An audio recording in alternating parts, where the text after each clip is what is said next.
Et je donne maintenant la parole au représentant de la République bolivarienne du Venezuela. Señor presidente, es un honor para la República Bolivariana de Venezuela hacer uso de la palabra en nombre de los 120 Estados miembros que conforman el movimiento de países no alineados y por razones de tiempo formularé una versión resumida de nuestro discurso.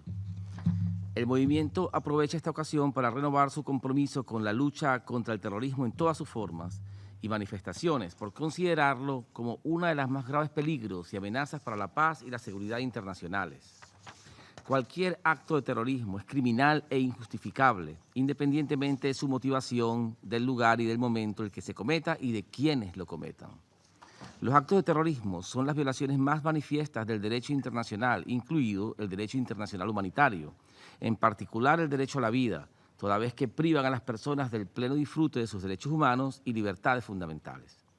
Tales actos ponen en peligro tanto la integridad territorial y la estabilidad de los estados, así como la seguridad nacional, regional e internacional, al tiempo que desestabilizan a gobiernos legítimamente constituidos o el orden constitucional existente y la unidad política de los estados. En este contexto, consideramos necesario abordar de forma integral las condiciones que propician la propagación del terrorismo. La experiencia nos dice que los grupos terroristas se nutren, entre otros, de la desesperanza, la injusticia, las frustraciones, la falta de oportunidades y la negación de los derechos humanos y de las libertades fundamentales, para promover su agenda criminal basada en el odio, la intolerancia, el sectarismo y el extremismo. La pobreza, las desigualdades sociales y económicas, la intolerancia política, étnica y religiosa, así como la imposición de medidas coercitivas unilaterales, la dominación colonial o foránea y ocupación extranjera, al igual que las violaciones a la soberanía e integridad territorial de los estados, entre otros, forman parte también de los llamados factores impulsores del terrorismo. Señor presidente,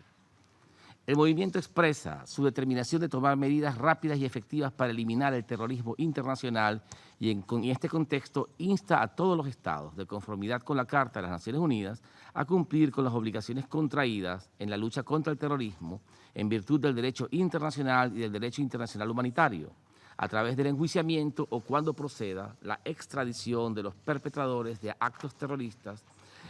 y también cualquier impedimento de la organización, instigación o financiamiento de tales actos contra otros estados desde dentro o fuera de sus territorios o mediante organizaciones asentadas en estos, o absteniéndose de organizar, instigar, asistir, financiar o participar en actos de terrorismo en los territorios de otros estados,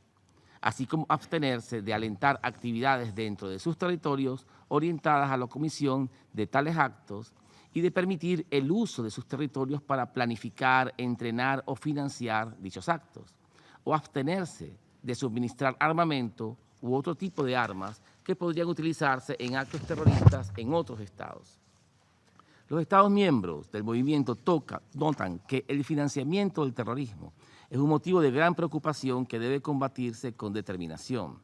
De allí que reiteramos la obligación de la comunidad internacional de prevenir y reprimir el financiamiento de actos terroristas y de tipificar como delito la provisión o recaudación intencional por cualquier medio, de forma directa o indirecta, de fondos de sus nacionales o en sus territorios con la intención de que los mismos sean usados o con el conocimiento de que serán usados para cometer actos terroristas. Vale destacar a este respecto el incremento de vínculos potenciales reconocidos entre el crimen internacional organizado y el financiamiento del terrorismo, por lo que resaltamos la necesidad de promover la cooperación en la lucha contra estas actividades criminales.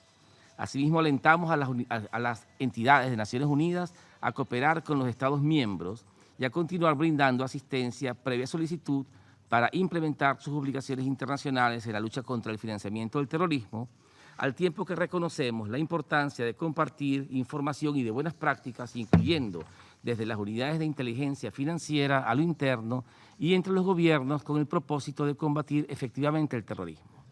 Para finalizar, los 120 Estados miembros que conforman el movimiento expresan su plena solidaridad con todos aquellos países que han sufrido recientemente atentados terroristas. Señor presidente, permítanos ahora unas pocas palabras en nuestra capacidad nacional. Reafirmamos nuestro firme compromiso con la lucha contra el terrorismo y su financiamiento, más aún hoy que nuestro país es víctima de ataques terroristas, incluyendo contra nuestra infraestructura vital, tal como el Sistema Eléctrico Nacional, en flagrante violación de la resolución 2341 de este mismo Consejo de Seguridad y contra nuestro propio jefe de Estado, tal como ocurrió en agosto de 2018, cuando se perpetró un magnicidio frustrado contra el presidente Nicolás Maduro Moros. A este respecto, concluimos nuestra intervención denunciando ante la comunidad internacional que las actividades terroristas contra Venezuela son planificadas, instigadas, ejecutadas y financiadas con recursos que han sido robados a la nación como parte de una campaña de agresión que cuenta con el apoyo de potencias extranjeras, cuyas políticas y prácticas representan una amenaza para la paz y la seguridad, tanto internacionales como de mi país. De allí que solicitamos a este Consejo de Seguridad que exija que sus resoluciones sean implementadas a cabalidad y que rechace el uso de prácticas terroristas como un arma política contra nuestras legítimas instituciones de gobierno. Muchas gracias, señor presidente. Je remercie le représentant de la République bolivarienne du Venezuela.